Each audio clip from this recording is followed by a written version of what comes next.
Guys, and welcome back to my channel. If you are new here, this is The Reader's Wand and I am Ashley. So today I wanted to start a new series on my channel to highlight the romances that I read. I am a recent lover of romances. I have discovered that this is a genre that I really connect with. I have a lot of fun, and I wanted to talk about the romances that I read. So this series is going to come in sets of 3, so every time I read and finish 3 romances, I'm going to sit down and talk about them. So the first romance that I have read, I haven't talked about yet on my channel, is The Kiss Quotient by Helen Hoang. This is a romance between an autistic economist and a male escort.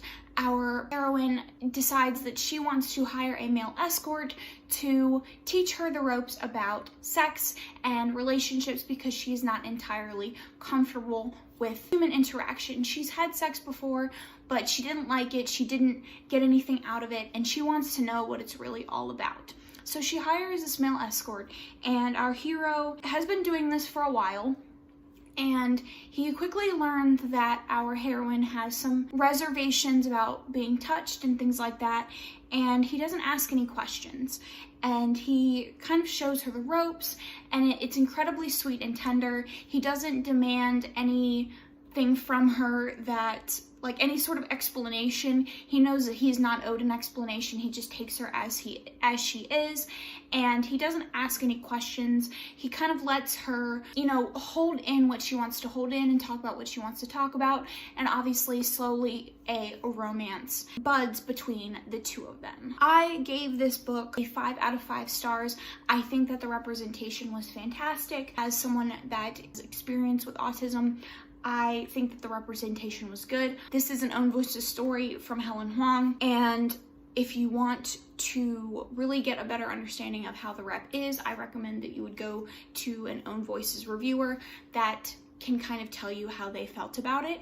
In addition to that, our hero is Vietnamese, and we see a lot of Vietnamese culture through his family and things like that.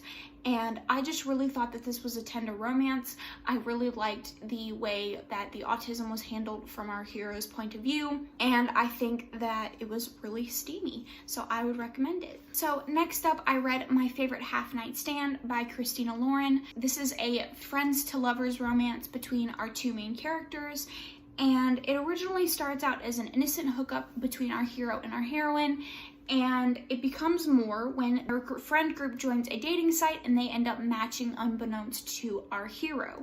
Our heroine is aware that she has matched with the hero, but she thinks that he will quickly figure it out, and as she kind of gains feelings for him and opens up to him in a way that she never was able to before, she hides the identity of who she really is.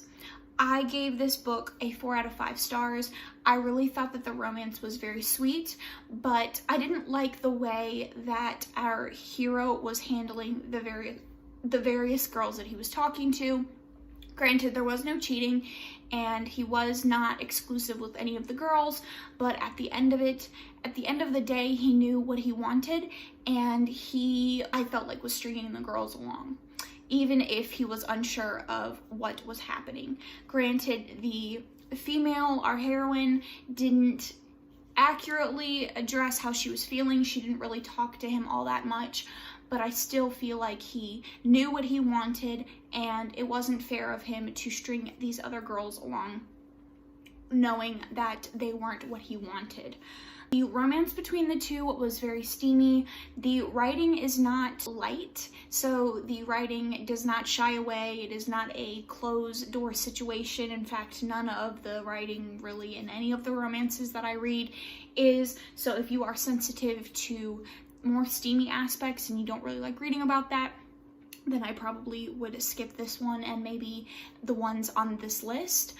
But overall, I thought it was very sweet, and I liked our emotional conflict with our heroine because I felt like I really connected with it. She had a lot of issues opening up about her feelings and her past and things that were troubling her with her friends and the love interest, and I really liked the aspect of that drew in. And then the last romance that I want to talk about is The Right Swipe by Alicia Ray. I gave this book 4 out of 5 stars. It is the relationship between our heroine, who runs a startup dating website, and our hero, who is a retired football player, a retired pro football player who now works with his friend on her more outdated dating website. I really liked this. I think that the romance was sweet, but I think I don't really like sports. I don't much care about sports, and I think the inclusion in that was a little boring for me. I liked what they were trying to do, so the entire time they're each having their own individual struggles with their professional careers, and one of the struggles that Hero is having is that he wants to help the stigmas in the NFL with health, with physical health, specifically concussions, and he doesn't know how to do that. Someone in his past kind of comes to him with an opportunity to help, but he is very conflicted because this person from his past hurt him in a very big way before. So while it wasn't a huge part, the football aspect really kind of pulled me out because I didn't really much care.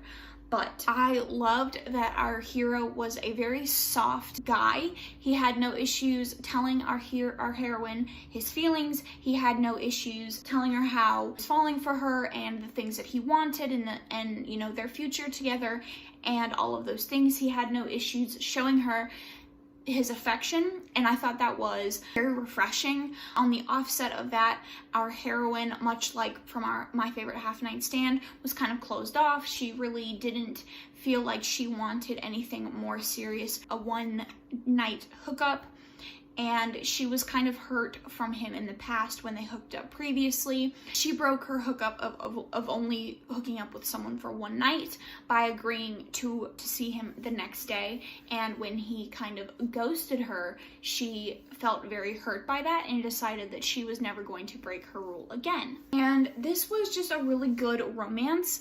I really liked the relationship between the two. I liked that our hero was more of the soft boy and our heroine was more of the standoffish player type. And our heroine was very strong and very driven. I liked that as well. But yeah, those are all of the romances that I have read and loved, and I hope that you guys really liked this video. If you liked it, comment anything you want down below, and I will see you guys in my next video. Thank you.